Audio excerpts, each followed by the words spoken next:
Okay, so welcome to the second session of Thursday, and John will talk about linearization-only PGF.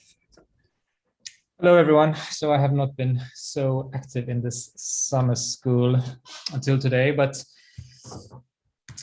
a little bit about me. For those of you who don't know me, I'm from Malta originally, and I went to the very first summer school, GF summer school in Gothenburg, 2009. And I more or less stayed with a PhD, then left the university, and I'm working at Digital Grammars now. So this is a picture of me at the very first summer school, photographic evidence for you. So me and GF, so according to GitHub, I'm the fourth most active contributor to the GF core repository. I thought that's pretty cool. I'm sure it's definitely not fourth place in the RGL repository. But I've been working on and off with GF, I guess, since the summer school in 2009. So that's 12 years, maybe a little period of inactivity in the middle there. And I've written some grammars, including a resource grammar for Maltese, my native language. But mostly I've worked at things which are not grammars. So like GF internals and integrations, like things with the runtimes and things with CI and all these kind of things. And at Digital Grammars, we use GF in the quote unquote real world. And what I've learned from that is parsing is really hard, actually. So why is parsing hard? Of course, there's ambiguity, right? This is inherent in natural language, and no technology is going to make that go away. There are different ways of trying to deal with it. So you can have, probabilities in your grammar, it's supported out of the box in GF.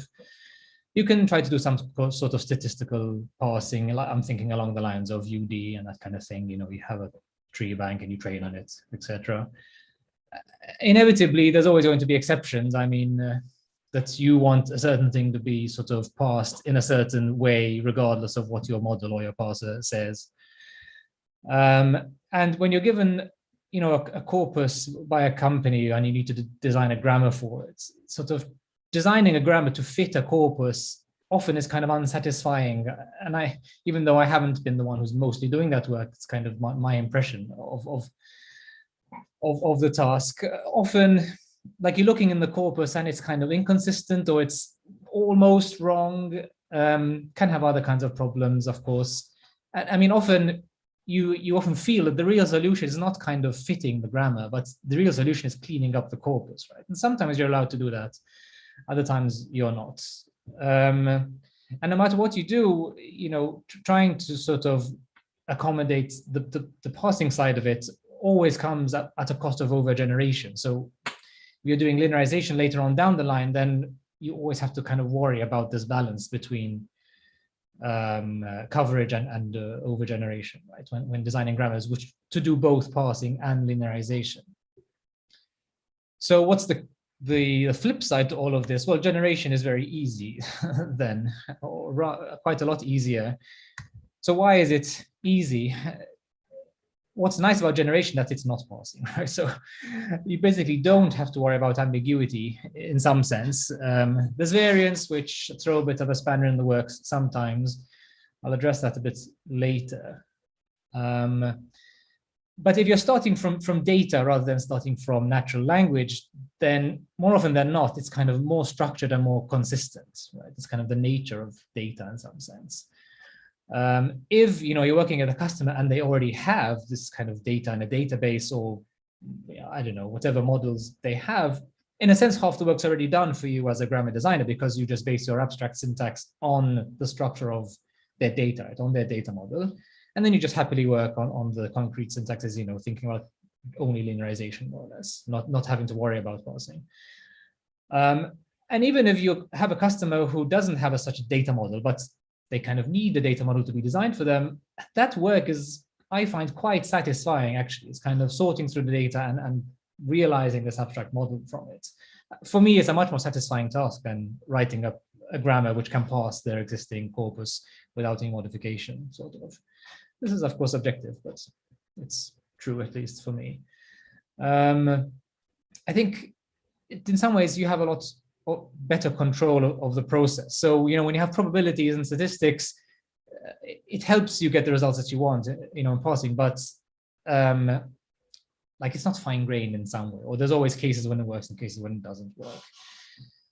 And overall, generation is kind of a simpler operation, I think, in terms of the way it's implemented and this kind of thing. So that's what's nice about generation. So this leads us to the motivation behind, this talk, behind this LPGF, linearization-only PGF. So it's this kind of the thought process here. So we know that GF grammars enable both parsing and generation, and there's this PGF format which gives us both. But we also know that compiling to PGF sometimes is slow and memory intensive. And because of the reasons I've mentioned, in the previous slides, often we don't really want to parse at all. If we have a choice, we would gladly choose not to do any parsing and do only linearization. So maybe there's a sort of niche here, or maybe there's a role for having a format which supports only linearization. Forget about the parsing. And what could be the anticipated benefits? Well, it should be less resource demanding than compiling to PGF. We said that it's often problematic. That the file, the binary file that you end up with should be smaller. It should also be faster to produce the linearization, so not just at runtime as opposed to compile time. And maybe since we're not worried about parsing anymore, maybe we can even open up new features inside of GF which kind of aren't possible when you have to allow for parsing as well. And the good thing about all of this is that the theory for it already exists. And that's the theory. So there's this paper from 2009, Krasimir, Björn Bringert, and Anna Ranta, where they sort of present the PGF format. And if you look in this paper, there's kind of all the theory you need to get started with this, with a linearization-only PGF format. But at this point, I need to step through the history a bit. And I mean, I wasn't really aware of this until Krasimir explained it to me quite recently. So there's a paper in 2009, which I just showed in the previous slide, this one. And there's two sections, and they mention two different formats, one which is called PGF and one which is called PMCFG. And in that paper, so PGF is a linearization-only format, even though today when we say PGF, it means something kind of different. Right, so in that paper, and then PMCFG is a format which is presented just for parsing. And initially, when you ran GF, the GF compiler, it would produce a file which contained both PGF and PMCFG, so a format for linearization and a format for parsing, kind of totally separate in a way. That's how it was for a while. And then with time, it was discovered that actually these two formats can be used for the opposite thing. So PGF was thought of as linearization only, but it turns out that you can actually use it for parsing as well, although it's very inefficient. And similarly, PMCFG was intended only for parsing, but we found out it could be used for linearization as well. But although there are some size issues. But over time, it sort of became impractical to support compilation to both of these formats. So what happened was that this PGF, the PGF format, given the 2009 definition of PGF, was kind of dropped. So now when you run the GF compiler, it's compiled to PMCFG. That's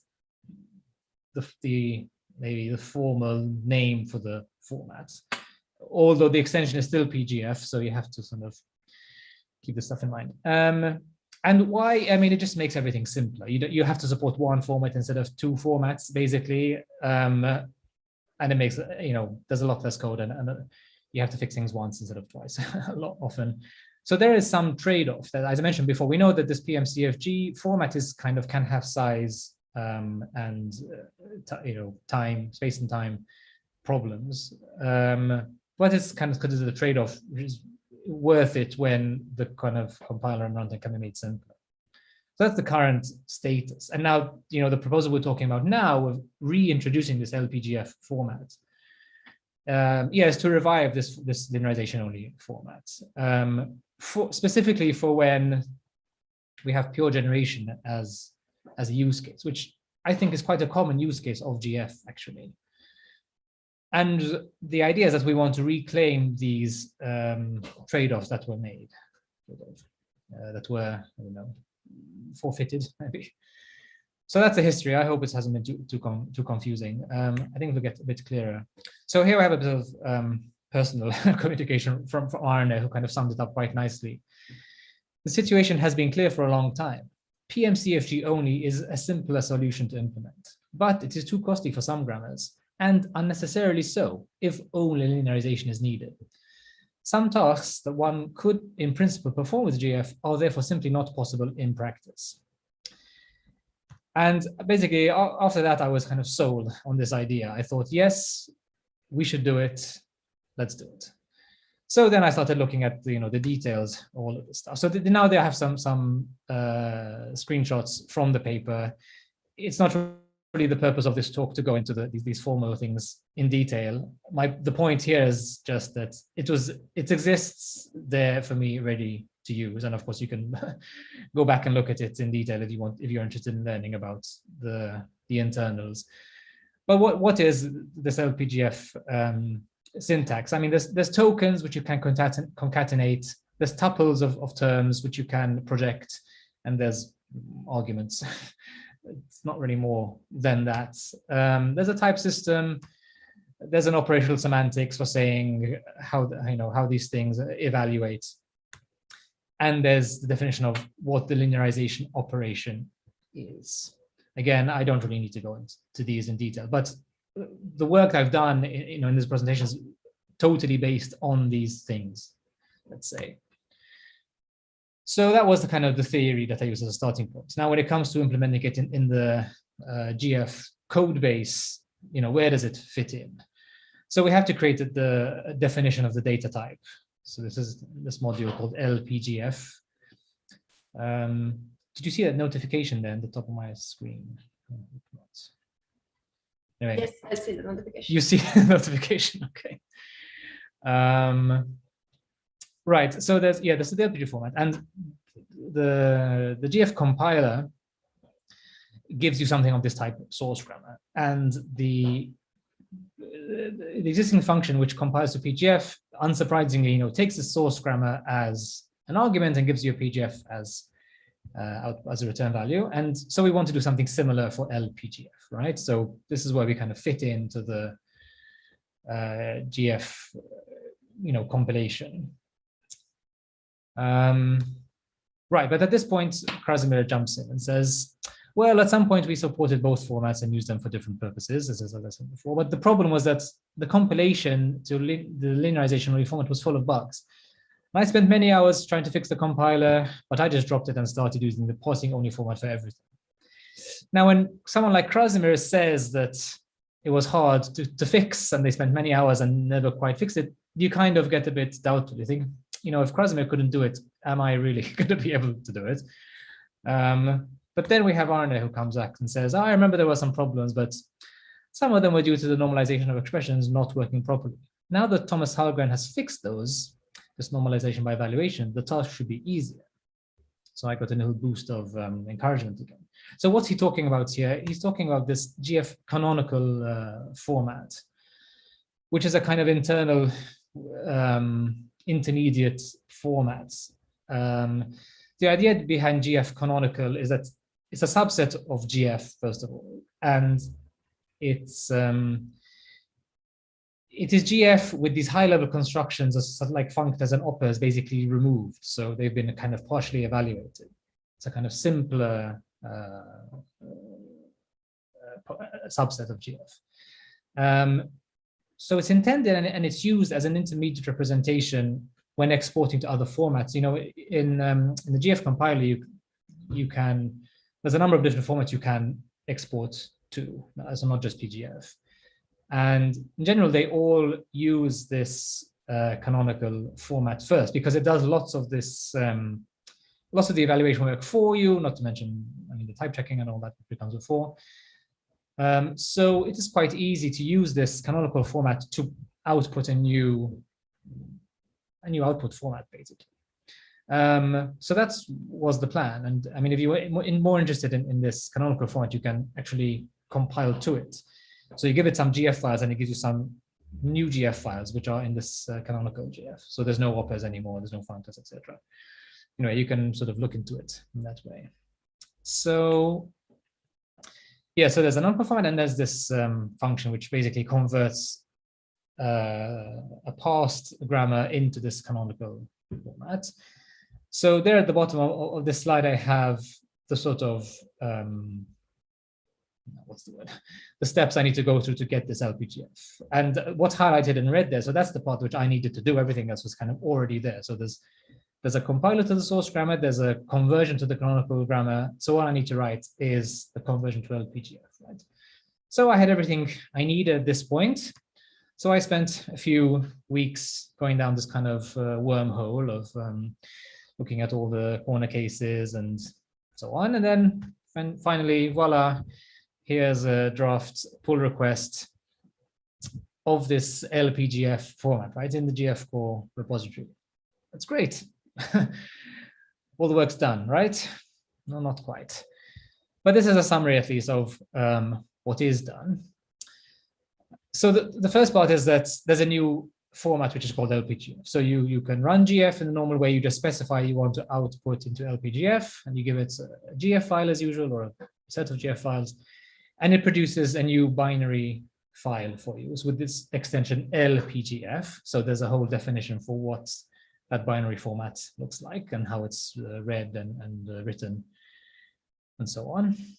And then, of course, there's a runtime library. So you need to be able to use this LPGF for actually producing linearizations.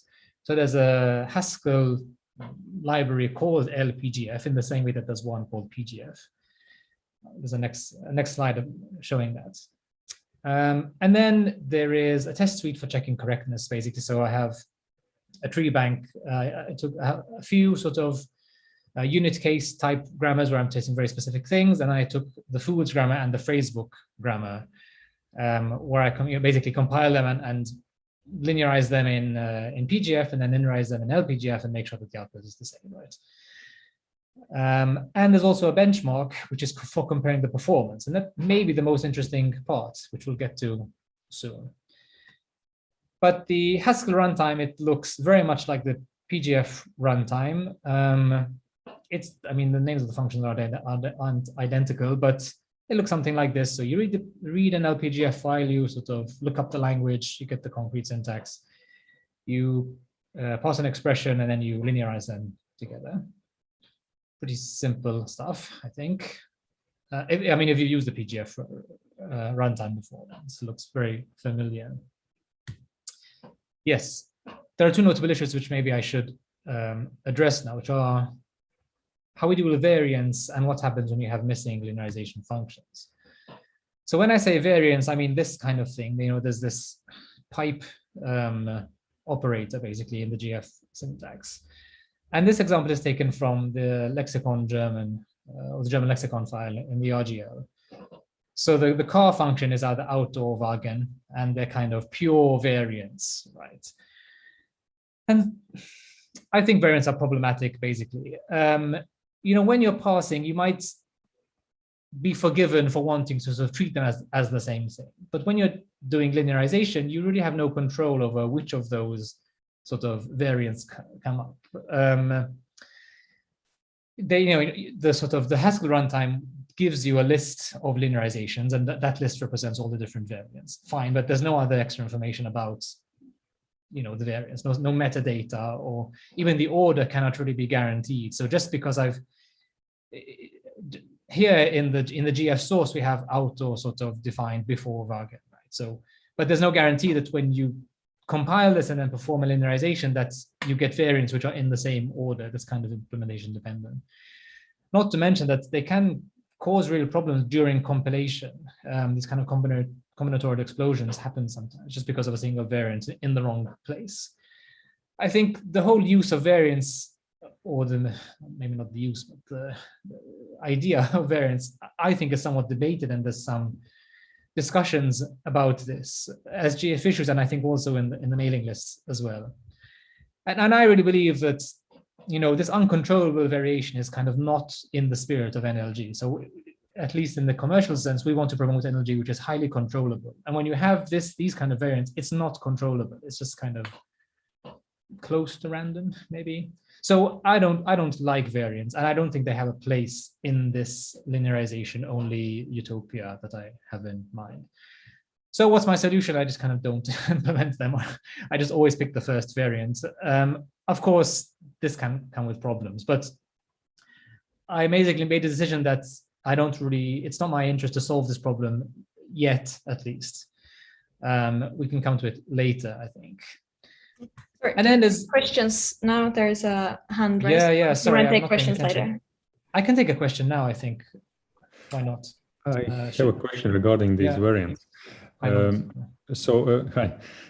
Yes, in general, this is the case that there is no control over the variants, but in practice, at least, this has been my understanding so far, that at least at the lexical level, it always turns out that the first variant is used in linearization at the very lexical level. Yeah, I mean, that's probably true, but I think the point is that you can't guarantee it in a sense. So maybe in the C runtime, it produces something else or some other, you know what I mean? Okay, but on the other hand, as a person who writes the lexicon, for instance, in this case, well, my methodology always is that the first variant that I write is the normative or the preferable variant for linearization, and then the rest are alternatives. And well, yeah, maybe in this case we can just, if such methodology is applied, then maybe we can drop the. Yeah, I think, I mean, you found a way of sort of adapting the existing sort of syntax to some convention which makes sense for you. But you agree that you cannot add any metadata to it. Maybe you can have comments in the source code, but that doesn't really help you to do it, when you're using it on the other end, right? Because in the sense that the comments are discarded. It's just very limited. I think that if you want to have real support for variants, it should be done in a more sort of extensive way, possibly, I mean, either by having different, lexical items, or by having some metadata structure like outside of the grammar itself. Just this variance sort of feature, which is rather basic inside of GF, I don't feel is kind of a good enough solution. Anyway, this is my subjective opinion. I think Carl has a question. Yeah. So maybe it's important to kind of define what is the target of this linearization. Is it plain text, or is it some sort of interactive text that users can, or some post-processing step can interact with? And in the latter case, you could return all the variants and then the customer or whatever post-processing step will choose what they like. So then you don't have to make this kind of an arbitrary choice of taking the first one. Or you could take a random one, so there are lots of ways of selecting one out of many. Yeah, no, that's a good point. I mean, it could just be in the interest of the runtime to kind of just pass on the variant and then let the end user sort of worry about how to handle them, so to speak. And of course, the end user can choose not to have any variants anywhere, and then that's fine. I will add that I don't really think it's complicated to sort of support. I just, did this very quick thing, maybe because I wanted to take a stance. But if there's kind of demand, and really, it's probably good to respect the existing sort of GF standard as much as possible. I don't think it's hard to add them, so I might be convinced, let's say, to sort of support them properly in this linearization-only format too. Yeah. Okay, as there are no more further questions, I will continue. Yeah, the other issue which isn't quite working correctly is what happens when there are missing functions. So there's this function called Indian in the phrasebook grammar, which is kind of missing from many of the concrete syntaxes. And when you try to use it, when you try to learn with PGF here in this middle box, you get this thing in the square brackets for Indian, but you get everything else. And in LPGF, you get something slightly less. So the word for restaurant has disappeared there. I mean, this is more or less a kind of implementational bug, which should be fixable. But all I can say at the moment is it's a kind of lower priority because in general, you're using grammars which don't have missing functions, right? Because this is still a problem. If you're trying to do some sort of production system and you have missing functions, then it's still a problem. But I mean, this is admittedly a bug which should be fixed. So I don't need to say really too much more about that. So finally, we come to some results, some benchmarking, like, is it really as fast as we hoped? And now I have some sort of hard numbers for you.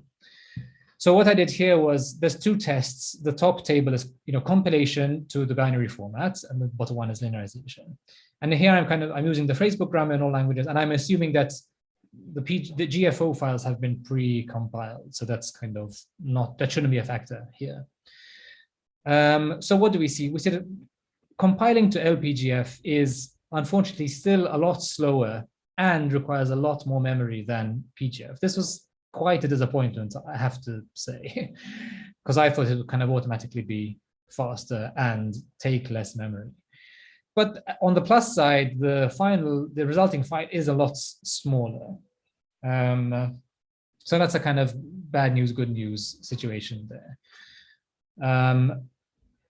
And when it comes to linearization, so once you have the binary file and you just want to sort of load it and run the linearization function a bunch of times. So in this case, I produced 10,000 random trees and sort of linearized them all in one go into all the languages. So here, LPGF is definitely the fastest. It's faster than PGF by, a decent factor, even though PGF is not slow. It's extremely faster than PGF2, which I thought was quite interesting. So PGF, using the C runtime for linearization is apparently quite slow. And maybe that's not a surprise because I think a big motivation behind the C runtime was really parsing more than linearization. And then on the memory side, we're somewhere in between. So we use much less memory than the PGF runtime. That's definitely good, but quite a lot more memory than the C runtime. But maybe that's not surprising. I mean, this LPGF runtime is written in Haskell, and the PGF2 runtime is written in C. So maybe one would expect that when you're doing things in C and you're sort of Krasimir, you have very smart ways of managing memory, and maybe it's not surprising that when you do things in C, you kind of have a smaller memory footprint than when doing things in Haskell. So I'm quite happy with that result for the linearization, for the runtime side of things. For the compilation, yeah, it needs to be improved because in a sense, I haven't met the targets, or I haven't achieved the benefits that I was hoping for. Of course, I've spent some time trying to sort of profile it and to see where these bottlenecks are and try to improve them. So this is an output from the kind of GHC time and memory profiler here. And like, I'm not an expert at analyzing these things and tweaking Haskell code to make them faster. This is the time and allocation report. What I will say about this thing here, so that you can see that the first entry there, which accounts for 71% of the time, which is a lot, is this binary get. So this is really just reading the GFO files, nothing to do with LPGF at all, actually. And that's kind of inescapable. Everything else takes much, much, much less time. Although, let's see. Yeah, maybe the fourth entry there, this accounted for 11% of the memory. It's this value to term function. Anyway, you can spend a lot of time analyzing this, and I have done and have made some improvements as a result of it, together with Andreas Anka, who has a bit more experience at this than I do. But it's still not where I'd like it to be, basically. But the point is that this is kind of the focus now, is really trying to pour through this profiling and try to improve things. Of course, there's a number of optimizations which some have worked. So when you're doing the compilation, you end up at kind of subterms which are known to be kind of impossible, so you can just kind of ignore them. This is something you get from the canonical formats for free, in a sense. In the binary file, we make sure to only store any string once, and then we kind of use indices to refer to it. This is a kind of obvious optimization, and it has a huge benefit, even though it takes a little more time to collect those things. The difference on the resulting file size is kind of enormous. So that's definitely a good thing. And there was this very internal thing where we kind of changed the definition of a particular data type to avoid conversions back and forth between byte strings, basically. Quite a low level thing, which improved the performance a little bit. There were some other things I tried which basically had no effect. I tried to use string instead of data.text. I mean, when most things you read about Haskell always said that you should use data.text instead of string, but most of the GF internals are still using string. So I thought that maybe if I also use string in LPGF, then we would avoid some conversions, which would make a big difference, but it didn't make any difference at all, to be honest. And I also tried to do this memoization of subterms. So really in the compilation, what's happening is that you have an enormous term, which represents the compiled grammar, and you're sort of traversing through it and converting it all the time. And what often happens is that sometimes some of these subterms in the big term, you kind of encounter thousands of times maybe. And instead of compiling them individually each time, maybe it's good to remember what the compilation was and just reuse it. So you kind of have you have a state which you keep during the compilation, which remembers all the things you compiled previously, all the subterms you compiled previously, and reuses them when it encounters the same thing again. The idea is good, but in practice, it doesn't really work, or at least I haven't been able to make it work properly. A big part of it is that if you try to, my approach was that you kind of have a dictionary where you have a subterm as a key and its compiled form as a value. And these subterms can be rather large. So using them as keys means that either you convert them to strings by calling show, and then using a very, very long string as a key, or you try to hash it, which is better. But even the hashing itself can take so much time that it's kind of faster just to compile everything without memorization. I mean, someone can definitely prove me wrong here, but at least in my tests so far, I haven't been able to make it faster. And then there's some other things, which is this Haskell laziness. I would really love to kind of add a few strict operators here and there in Haskell and like double the speed, right, or half the speed. It's very tempting to think that that's possible, but it's very hard to know, at least for me, how tweaking the laziness can improve performance. I was a little bit hopeful, but there can be improvements made there, but I don't have enough experience to still be very efficient at that. And this optimization I talked about before, when you collect all the strings and store them only once, that has an enormous improvement on the final file size, but it comes at a bit of a poor performance hit in the sort of in the compilation time. Actually, if you look here, the kind of after 30 or maybe after 28 seconds onwards, there's this big blue bar, and that is this kind of string collection thing, which, if I interpret this thing correctly, means that if I can rewrite that to be much more efficient, I can reduce the compilation time significantly. We'll see if that's true or not. So optimization is, of course, a big part of the effort, I think, in this work. So what conclusions can we make about what we have so far and the way forward here? So a bit of a summary. So it works, asterisk, variance and missing functions, which I talked about before. So the binary files which produce are often very much smaller than PGFs, and that's great. At runtime, the linearization is already much faster than the others, PGF and PGF2. So that's fantastic. But compiling to PGF, as I said before, it's at least as kind of resource intensive as PGF, and often it's kind of even worse actually. This is definitely bad, and in a sense, this is the number one thing I wanted to fix, and I haven't managed. So work is remaining there. And I mentioned extra features before, and I mean I haven't basically gotten to them yet because these other things are kind of more important. So that's the status at the moment. And I mean, this pull request that we have in the GF core repository, it's kind of still a draft, and my feeling is that it will remain a draft until these things are a bit better. So what I see as the kind of way forward, immediately we want to improve the resource consumption of the compilation. I've mentioned this a number of times. I think that's maybe the number one priority. We talked about the runtime. So it's fast, the runtime is fast, but it's the memory is kind of, it uses a lot more memory than the C runtime. So the question here is how much can we reduce that? And a related question is, is Haskell the bottleneck? It's just doing things in Haskell inevitably kind of a bit worse for memory. So there's the runtime API pretty much allows only for linearization. There should be some more functions there, like helper functions for doing type checking at the least. There can be some more things added there.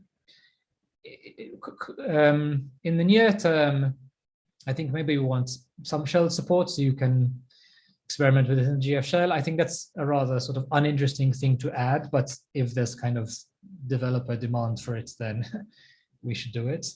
But more importantly, when we're talking about the runtime, for PGF, we have a pure Haskell runtime and we have a C runtime with bindings into other languages. And so now we have to ask the same question about this LPGF format. We have a pure Haskell runtime, but should we invest time in having it available in other languages? And I mean, Gerb just listed what I guess to be the kind of most popular languages. One option is that we kind of go the same route and write it in C and then have bindings. Like, I'm not experienced enough to do that, but I could probably write a version in JavaScript, for example, but I don't know if there's enough people who are demanding that. Anyway, so the question of what runtime support to have for this LPGF format is kind of up to the community to say, I would say. So that was kind of immediate or near-term priorities. And I mentioned that one of the sort of motivations behind this format in the first place is that we might be able to allow for extra features which are kind of not possible at the moment with the current GF compiler. And one thing which immediately comes to mind to me is this idea of a dynamic lexicon. So you have a grammar and you don't need to recompile it every time your lexicon changes. This idea has been, of course, talked about a lot before, probably already in the summer school, but also many years in the past. Because compilation to PGF and also to LPGF is kind of expensive still.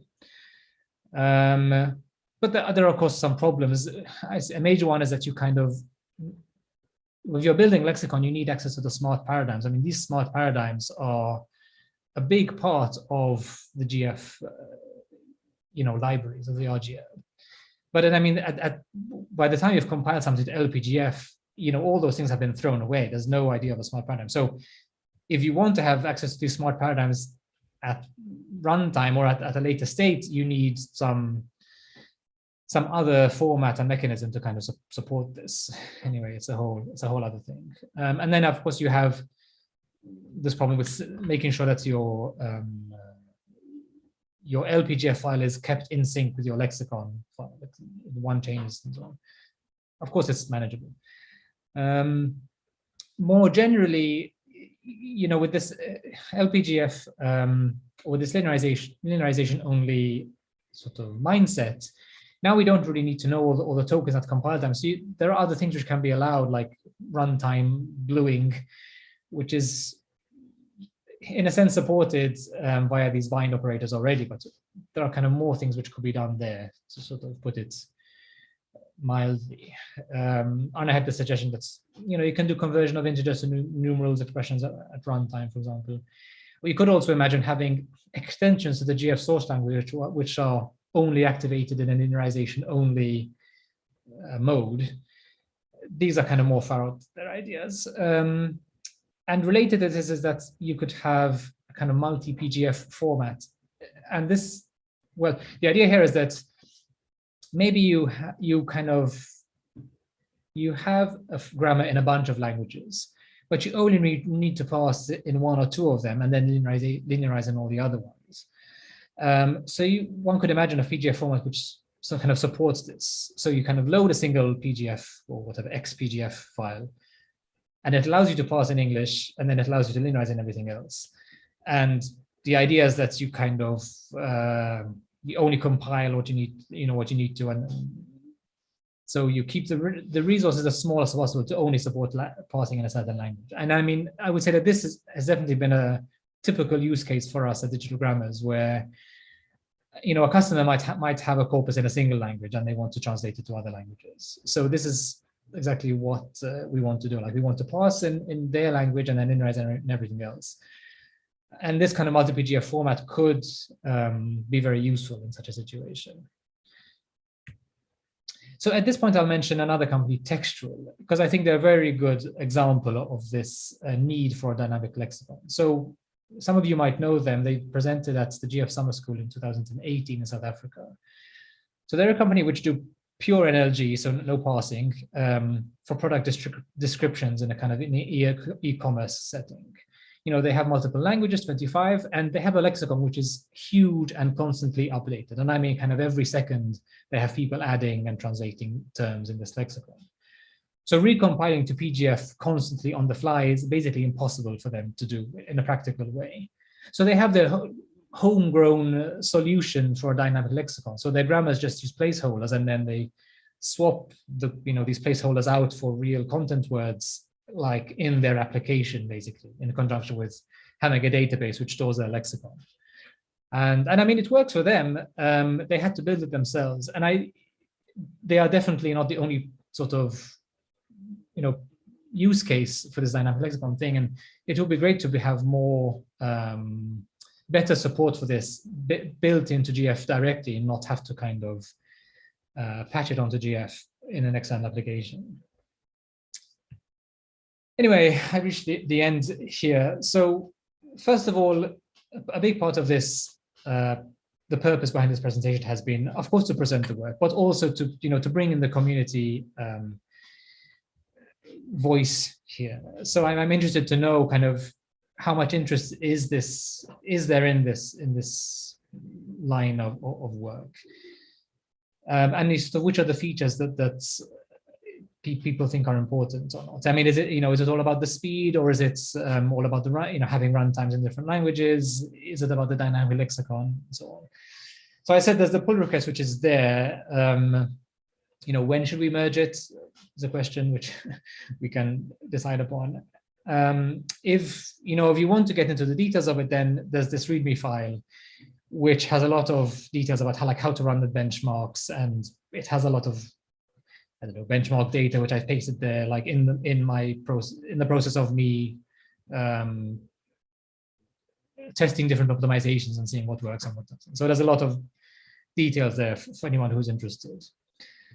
And if people are interested in contributing, I mean, yeah, I think, as I was mentioning before, like the optimizing it is hard, and if people have more experience there, I'm definitely very welcome to sort of their contributions in the code or in analyzing the benchmarks or whatever it is.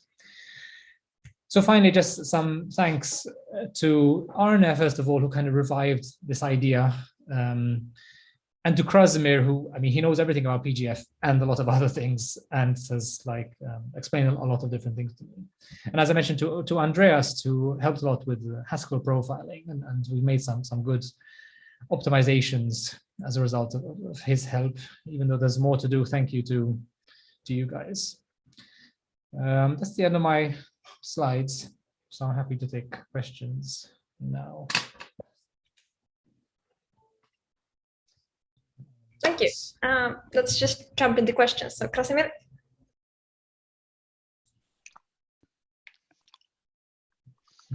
Yes, there is a very good reason why the linearization in the C runtime is slower than the linearization in the Haskell runtime.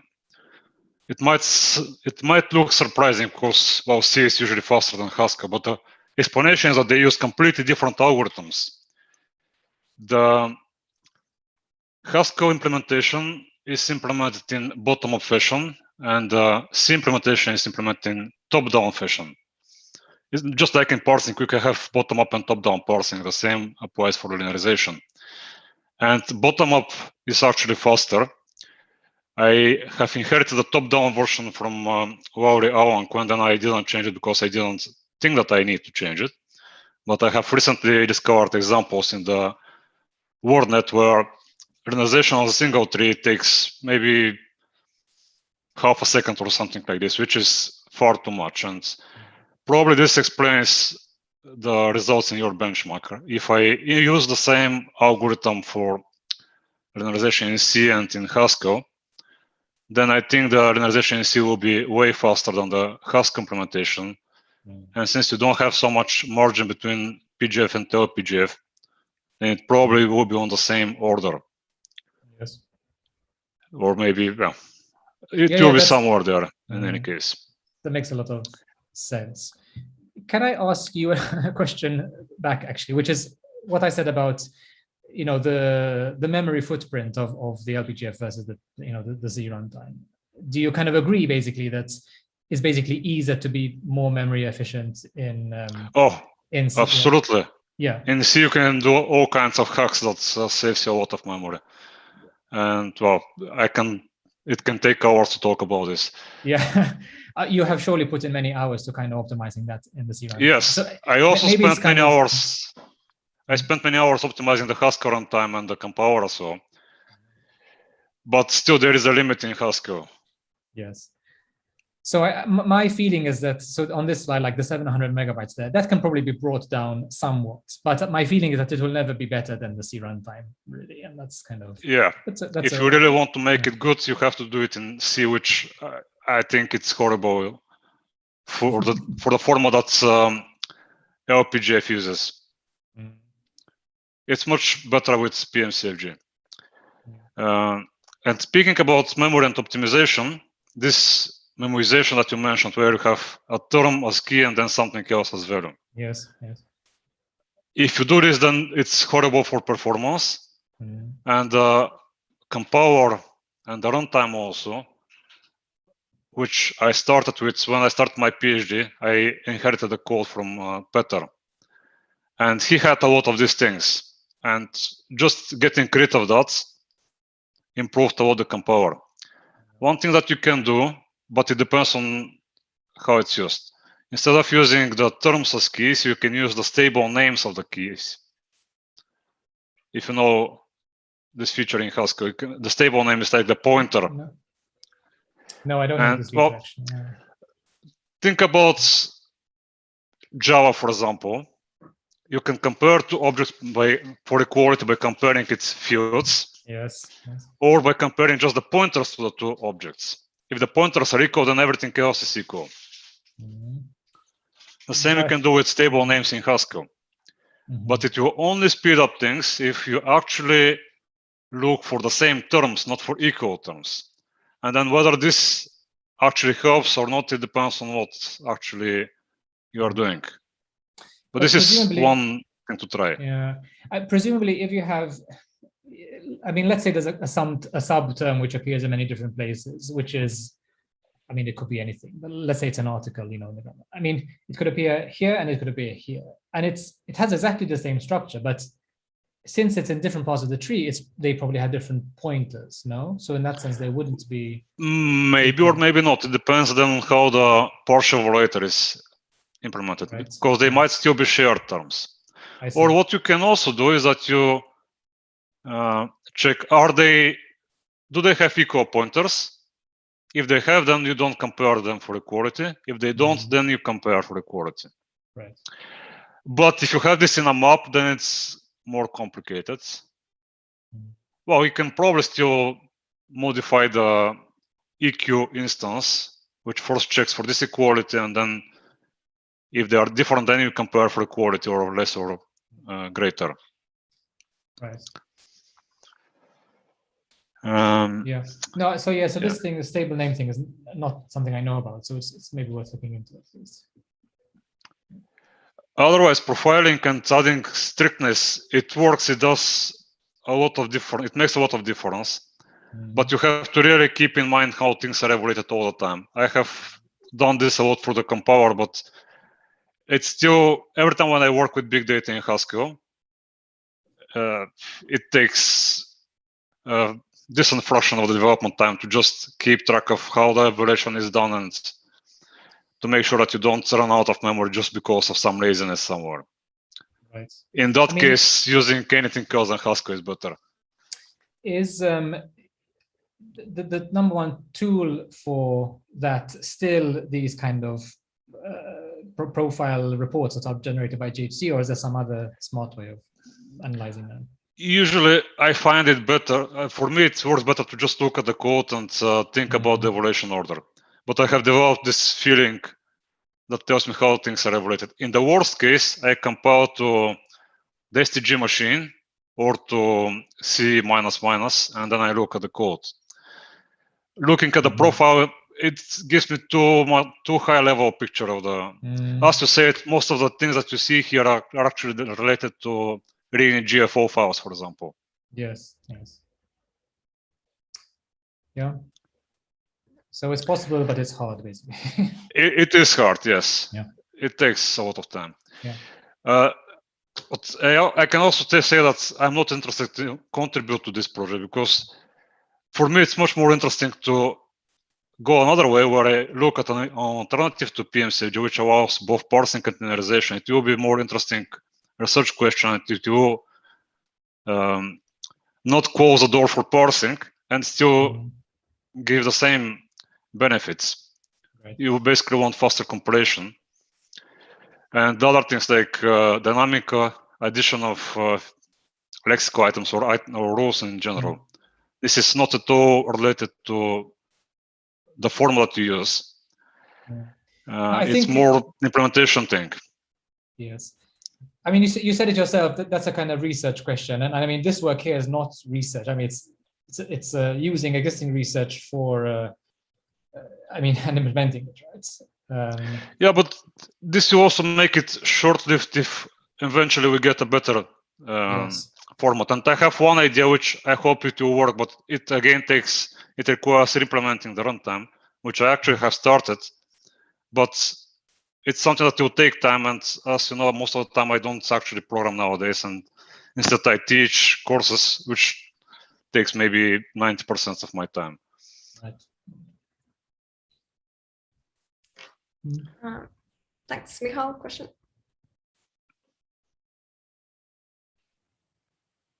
Yeah, so I'm excited by the idea that we could now add some new features into GF now that optionally we don't have to worry about parsing. Have you given any more thought to what your ideal shopping list would be for adding things to, let's say, the GF programming language itself, which would have been impossible if you needed to support bidirectionality always, but now if optionally you don't, maybe you could add things like, I don't know, proper if-then statements into GF, or, have you given any thought to any of this? Or because I have. So yeah. I have a shopping list which I hope to talk about in the Dreams workshop later on today. Yes, but quite. Let's see I mean, to answer your question, my number one thing is the dynamic lexicon. And I haven't thought about too many other things, actually, but I'm glad that you have. So, I mean, you can say something now if you like, or do you want to say what you wanted? Yeah, maybe I'll save most of it for later. But what I sometimes miss in GF is something that would allow me when I'm writing a linearization function, right? So what the function sees is kind of the it sees its children, but it doesn't see its parents in the syntax tree, for example, or it doesn't see kind of other things in the syntax tree of the same sentence, right? And sometimes it would be easy if it could see those things, then it would be easier for me to write certain linearization functions. Okay, maybe that doesn't exactly make sense to people now that I'm saying it like this, but this sounds like a kind of a generalization of the pre-construct, right? Do you agree with that? Yeah, that would be one aspect of it. Yeah, perhaps. Yeah. I mean, ideally, I would like to be able to treat the syntax tree as if it's like the object model of a document, right? Or when let's say if you have an XML document, then you can parse it into an object model, and then you can use query languages to kind of percolate yourself up and down the tree, go left, go right, see who my siblings are, see who my parent is. And sometimes I think that it would be useful to have that sort of expressivity in some sort of a programming language that I could use for doing NLG, right? And I always assumed that if GF had such features, then that would break bidirectionality. But maybe now, if we are kind of coming closer to the idea that we don't need to worry about parsing anymore, then maybe we can think about having these features in GF. Okay, I'll probably have some more concrete examples later on today, if that doesn't make sense to people. Well, this sounds maybe it's heresy. I don't know. Let's take Kara's. Oh, I don't know. Do people want to answer this? I wrote a comment on chat about it, so I don't need to say it. Well, I mean, I think I kind of agree with you, Michal, that in the sense that yes, but trying to respect bidirectionality comes with some sort of restrictions, and if you remove those restrictions, then you can imagine all sorts of things. Yeah, I mean, then what's practical to implement in GF, etc. I mean, there's a kind of downstream question. But, I mean, your general point for sure. You can let your imagination run quite wild in a sense, and that can be exciting. Because I mean, I agree that for some people, we're really not interested in parsing, which is kind of what I said in the beginning of the talk. In a sense, I want to get a feel for how many other people this is also true.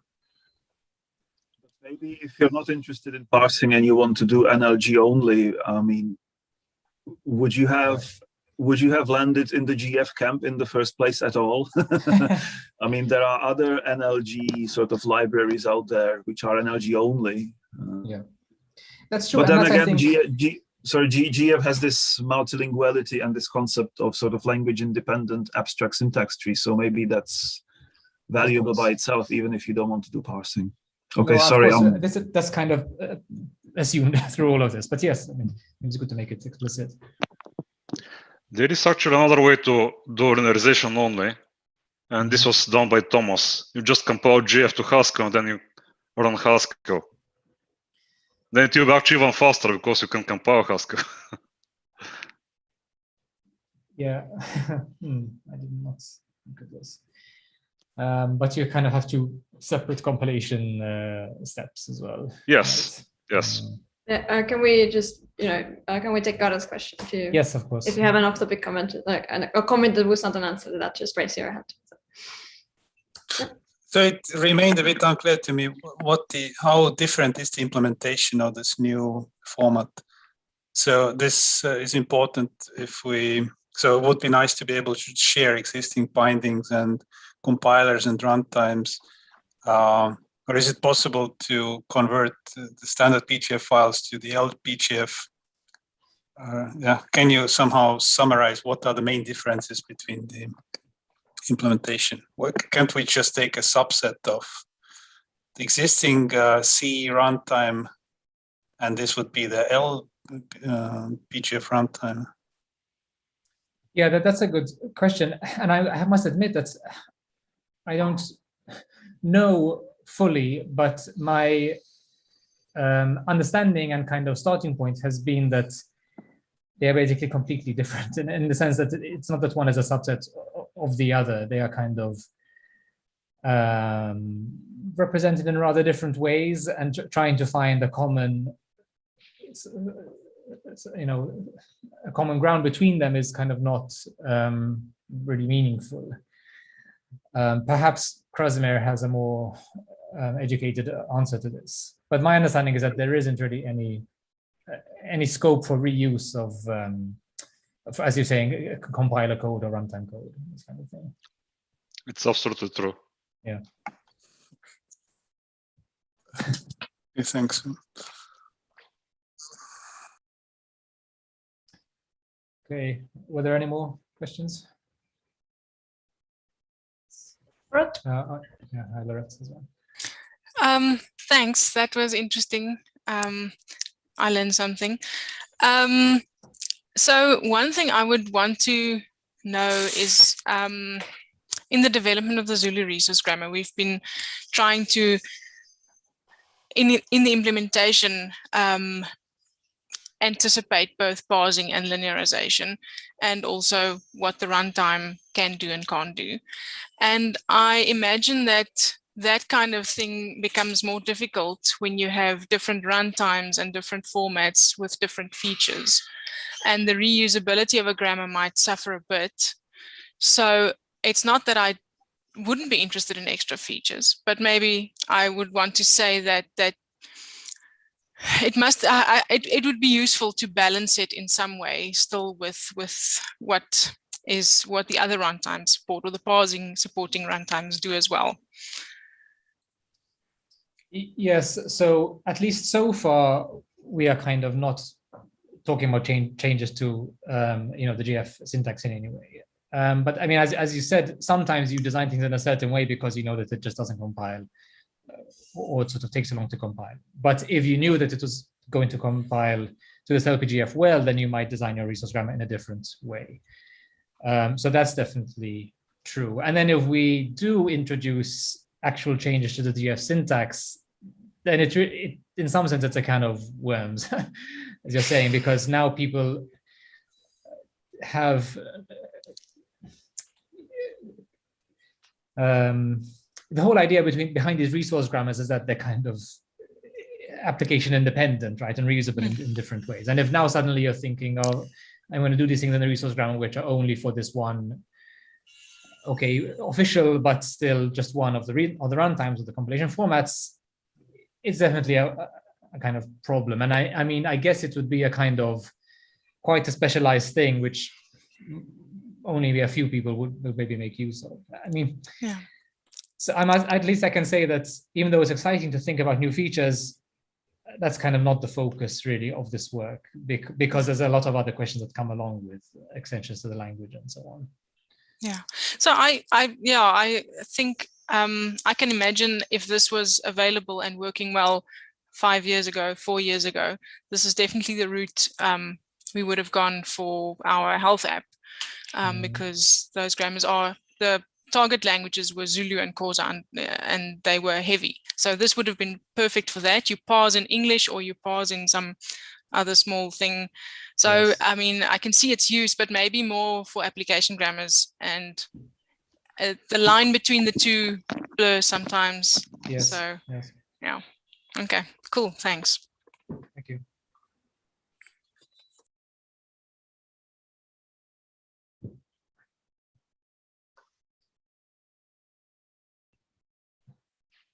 Any other questions, comments?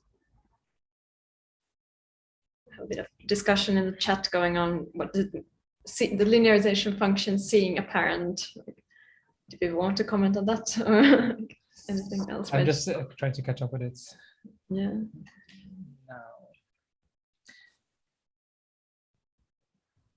My point was just that, like, you know, it's not seeing it, but it's preparing for, like, because params are finite, then any given linearization function, when it introduces a table, it will, that's basically all the options for the parents, because it's a finite amount of parents.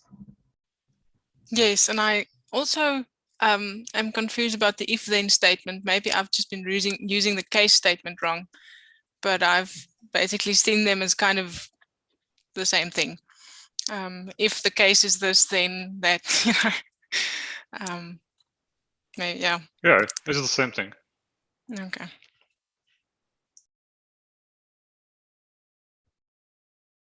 Well, looking at the parents in general, this breaks compositionality.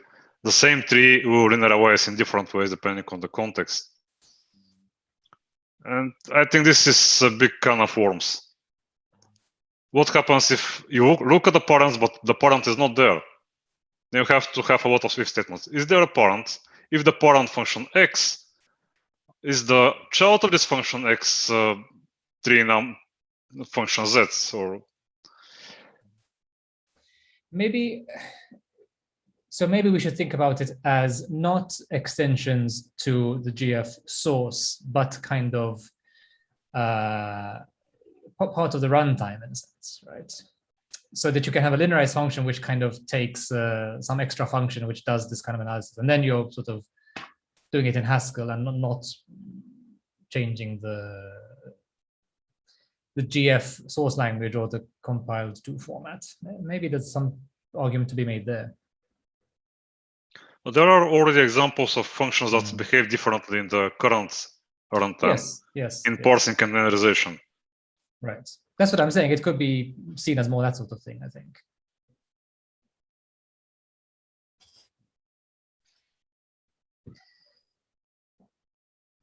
Maybe I can ask a question to everyone, which I asked on the slides already, which is about runtime, or in what language do you want to have access to this sort of thing? I mean, at the moment, it's kind of Haskell only. And one question is, what do you personally sort of like? But another question is, what do you think is important to support as a kind of open source project, or I mean, to make it attractive to others potentially? Michal maybe has a response. JavaScript, please. Yeah, okay. Well, I mean, JavaScript has a bad reputation in certain circles, but it's, you know, now with Node.js, you have a lot of server-side JavaScript, and it's kind of... No, I mean, I write a lot of TypeScript to be correct, to be accurate, but yeah, I'm kind of for JavaScript in that sense. Really, my view of the world is that the kind of, for most applications, it's the two most popular stacks are either Python or JavaScript, right? JavaScript for Node, then it's better if it's a native runtime rather than what you call a mapping, yeah, because it's anything that's not native in JavaScript is tends to be difficulties kind of installing it and things like that. So, like, I would be quite happy to write that. I mean, the runtime is not that complicated. The real complicated part was the compilation, not the compiler. And I have a lot of experience in JavaScript, so I would write that. But I would think that then, like, not having it for Python would be a big problem. I mean, there's certainly lots of people who want to use Python, and writing it in JavaScript isn't going to help them, probably. So maybe we also need to write one in Python, and then we have multiple runtimes. But it's not impossible, but we need to justify it, I think.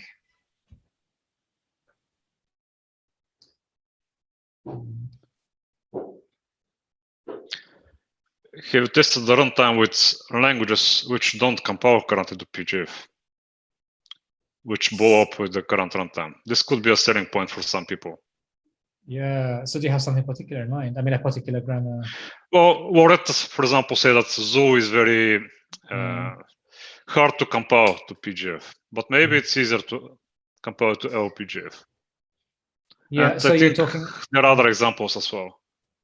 You're talking about compiling the resource grammar to PGF, essentially. Okay. Yes. No, I have not tried that at all. I will try it. I mean, also probably French is such an example as well. Is that still true? French compiles, but I remember from Arne that something was commented out to make it compilable, and if you uncomment it, then it doesn't. Yes. And this thing that is commented should not be commented, but he knows better. Yeah. Sorry, no, I want to say if I uncomment predvp, then the Zulu compiles easily. Yeah, all I was going to say. Yeah. Sorry, I'm off topic again. But Laurette, if you want, can you use impvp if you want to test some kind of, if you want to make some kind of sentence kind of thing, and predvp is impossible. Does impvp fulfill your purpose? For some, it might. For some constructions, it could. I haven't done that a lot, actually. Yeah. Sorry, that was super off topic. I'm sorry. Yeah, all I was going to say is that I haven't tried this with any RGLs at all, actually. I've just used application grammars. So yeah, I'll try that. I have to warn you about the Zulu. It's I think the most it's still a bit messy. So, but yeah, you're welcome to try. The code is on my personal GitHub at the moment, but yeah, there are some dragons lurking. I tried to compile it, but I get a syntax error on RESTful on line 81, and then I got a random commit from like 5 to 10 commits ago, and I get constant not found PL. So like, okay. I'll have a look. I tried to compile it using the no PMCFG flag, and like that's what I'm getting. So like, which module are you trying to compile, by the way? Langsul, or is that? Oh yeah, that's not good. Okay. Yeah, so that's why I'm saying there are some dragons, but I'll look at res. That shouldn't be the case. Okay.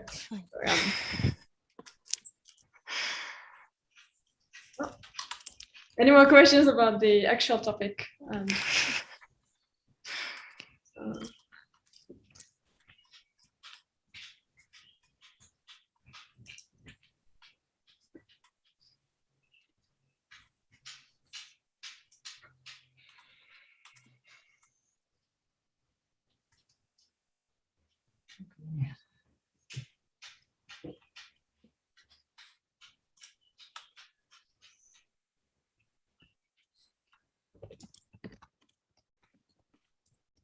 Awkward silence. I see a consensus emerging that people are kind of reluctant to use GF for parsing, and maybe people prefer to use other things like UD.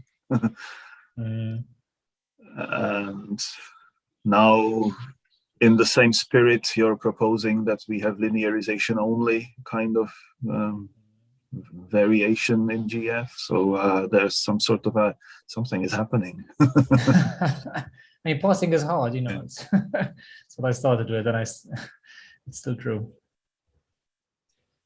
It's also what makes it interesting. For computer scientists, it's interesting to think how we can support both. But then for people like this, the like Textual, you know, the company, and people who just want to do NLG, it's more important to have an expressive formalism that can do just generation. Yeah. And I mean, have it, and the speed, of course, is a big factor, which was the kind of starting point of this whole thing. But also parsing is essential in the grammarian. If you want to do development by example, then you have to parse. Yeah. And then this comes back to this idea that I mentioned around the slide, which is that maybe you want to parse in one language and then linearize into all the others, kind of. This has been a common use case. Not necessarily. Yeah. In the case in the grammarian, for example, maybe you parse first in English, but then you see that the translation is not good, and then you parse it again in French, for example, with a different example. So there is really no single language that should be parsing only. Okay, so that's at least one good reason why parsing is not completely out. Yeah. I mean, just to be clear, I'm not kind of suggesting that we give up on parsing altogether, but I mean, it's also a function of my change in perspective a little bit. I mean, now, you know, at the company, at Digital Grammars, we do kind of commercial work, and at least in our work, we have this focus, and you know, the resources are a problem, and the other problem, you know, the other issues mentioned with parsing and so on are kind of relevant. Of course, it's still interesting research-wise to kind of try to fix them, but industrially, maybe it's not that's not the focus, I guess, at least in our case. So this space for both. I found the parsing useful. I've been playing with this. It's very, maybe a silly example, but our mobile developer, I was not going to start explaining traversing trees to him. He was just an Android developer. So I've done this more than once, where I have a concrete grammar that just has the functions of the abstract tree with all the parentheses removed. And then I use the GF runtime to reconstruct the tree. It's the simplest step, and there are some risks associated with that, but if you're parsing, you have risks anyway of it breaking. And I found that these kind of flat language, flat function name language, is a kind of a nice interface in some cases. So I've been using the parsing for that. So I wouldn't want to see the parsing go anyway. I think it should be always supported, at least in some way, but side work like PGF could serve some purpose right now. But I still would like to see something that works equally well and covers both parsing and linearization. So it should not be removed at any cost. No. And I mean, having one implementation to maintain is always better than having more than one implementation to maintain. So here we are opening that door again, and it's not without problems. So yeah, I mean, in a sense, I agree with you that it's nicer to have one format which does everything well. But the purpose of this work is to see if the kind of trade-offs or making a different set of trade-offs is worth it in certain situations. I still would like to see how this compares with compiling everything to Haskell. I don't know if this is actually well supported. I know that Thomas did it, but I never used it myself. Maybe it works well and it will do the same thing. Yeah, I've never used it either. Because you're talking about compiling even the concrete syntaxes to Haskell, not just the abstract. Yes. Yeah, I've never used that actually. Of course, then you will not be able to extend the grammar with new functions. It will be even harder.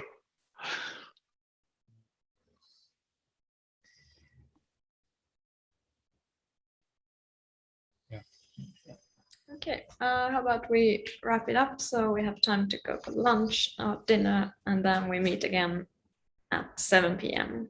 or 1 or any time.